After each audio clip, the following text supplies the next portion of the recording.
पद्मभूषण स्वर्गीय वसंतदादा पाटील यांच्या जयंतीनिमित्त राज्यस्तरीय रायफल शूटिंग स्पर्धा उत्साहात. शांतिनिकेतन लोकविद्यापीठ परिसरात आज 1 मार्च 2026 रोजी पद्मभूषण स्वर्गीय डॉक्टर वसंतदादा पाटील यांच्या जयंतीनिमित्त खुल्या राज्यस्तरीय रायफल शूटिंग स्पर्धेचं भव्य आयोजन करण्यात आलं. राज्यभरातील नामांकित नेमबाजांनी या स्पर्धेत सहभाग घेतला. स्पर्धेचे उद्घाटन आंतरराष्ट्रीय खेळाडू तथा national rifle association of India आणि तेलंगणा ऑलिम्पिक असोसिएशनचे अध्यक्ष श्री अमित संधी यांच्या हस्ते करण्यात आलं. आपल्या मनोगतात त्यांनी नेमबाजी हा शिस्त, संयम आणि अचूकतेचा खेळ असून ग्रामीण भागातील खेळाडूंनीही राष्ट्रीय स्तरावर झेप घ्यावी असं आवाहन केलं.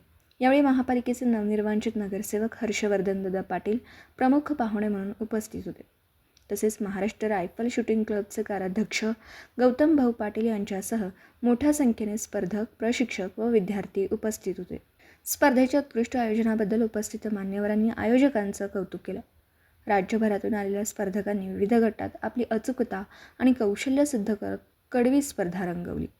या स्पर्धेमुळे नवोदित खेळाडूंना प्रोत्साहन मिळून नेमबाजी क्रीडेला चालना मिळणार असल्याचा विश्वास व्यक्त करण्यात आला. Rajendra Shinde, Zee news.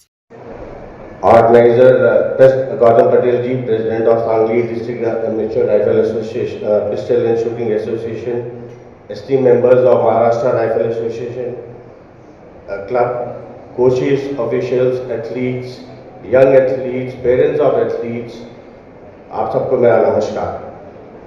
It's a true honor to be here at Shanti Niketan campus, Sangli for the Open State Level Rifle Shooting Competition.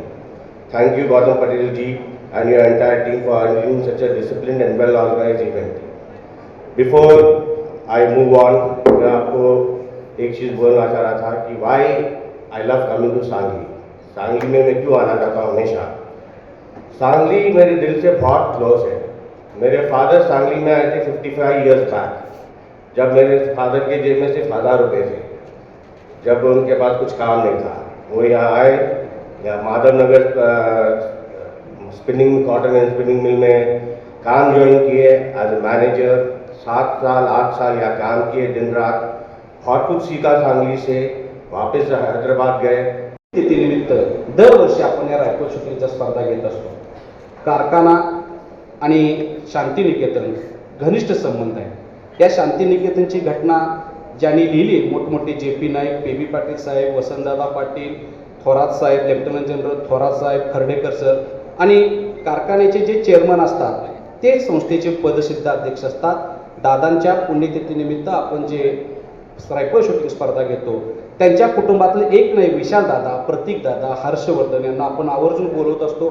विशाल दादा, राधाकृष्ण विखे पाटील साहेब आलेले आहेत. भाऊनी सकाळीच मला लावून दिले की दादांना घेऊन या, पण दादा तिकडे गेले. प्रतीक दादा कुठल्या तर कामानिमित्त आहेत. आणि हर्षवर्धन, तुम्ही इथं आला, तुमचंही संस्थेच्या वतीनं स्वागत. हर्षवर्धनची ओळख करून द्यायची झाली, प्रकरणाचा विषय नाही, परंतु हर्षवर्धन दादा 11 मध्ये हर्षवर्धन दादांच्या बाबतीत इतकी चुरशीची निवडणूक होती, परंतु तरुण 1 मार्चला कैलासवासी महाराष्ट्र राज्याचे 4 वेळा मुख्यमंत्री असलेले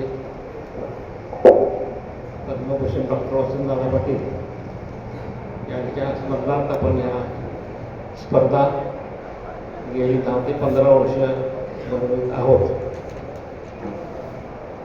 आणि नेहमीप्रमाणे या कार्यक्रमाला त्यांचे नातू विशाल पाटील, जे आता सांगलीचे खासदार आहेत, आणि त्यांचे बंधुराज प्रतीकदादा पाटील, ते पण क्रीडा मंत्री आणि माजी खासदार होते, ते दोघंही आज दादांच्या जयंतीनिमित्त समाधी स्थळावर गेलेले असल्या कारणानं आज या कार्यक्रमाला उपस्थित राहू शकत नाही. पण 1च्या दरम्यान तिथला कार्यक्रम संपल्यानंतर ते दोघं पण इकडं येणार आहेत आपल्या स्पर्धा बघायला आणि तुम्हाला शुभेच्छा द्यायला.